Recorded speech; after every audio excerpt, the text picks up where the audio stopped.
Well, joining us this morning, we have Mark Fuerbacher here from Universal Imports of Rochester. Thanks Hello. so much for joining us. Yeah, you're welcome. And we are talking about Labor Day travel. A lot of people are going to be hitting the highways this weekend, and we want to give them some tips on how they can ensure a smooth ride. So what are some simple things you can do? Well, there's some obvious things like getting your oil changed, making sure you gas up before you leave. It's easier to find a local gas station than to find something when you're on the road. Sure. Have a technician check over your car, fluids, tires, brakes, those sort of things. Really good idea to have a box in your car, maybe with a gallon of washer fluid, a quart of oil, or a gallon of antifreeze. Okay. First aid kit and flares is a good idea also. All good things, easy to put in your trunk and just in case. Oh, absolutely. So if you're out on the roads and something bad happens and your car happens to overheat, what are some things people should keep in mind? Well, in an overheating situation, which can happen in high traffic volumes on a holiday weekend, Sure.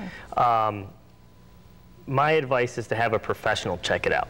The reason being is that a cooling system is under tremendous amounts of pressure and the coolant is very hot. So if you don't know what you're doing, you could really injure yourself. Okay. You can do things like turn the heat on to help cool the car down, at least to get you to a safe spot and pull over.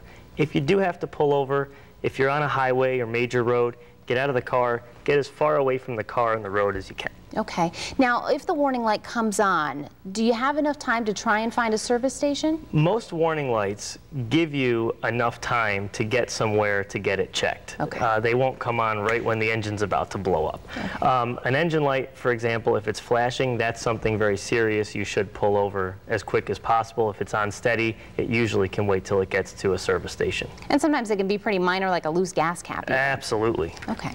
Well, what about gas? Because prices right now are high, even though they have gone down a little bit. Are there any things people can do to conserve on the amount of gas they use while traveling? Oh, absolutely. One thing you can do is keep a steady speed or use cruise control. That can help your fuel efficiency tremendously, as well as making sure your tire pressure is at the proper amount. 32 to 38 pounds per square inch is what most cars recommend. It helps decrease the friction on the road.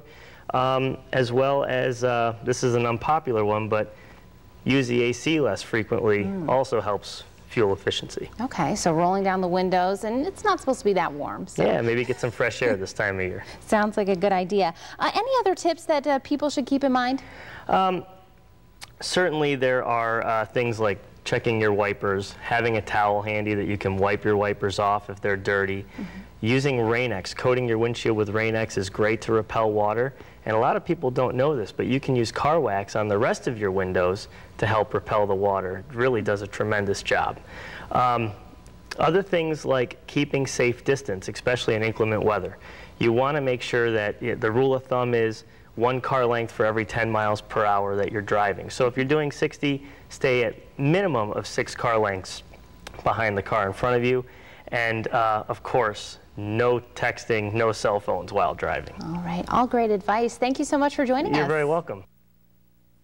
So if you have questions for any of the guests who come on our show, you can always email them in to newsroom@rochesterhomepage.net.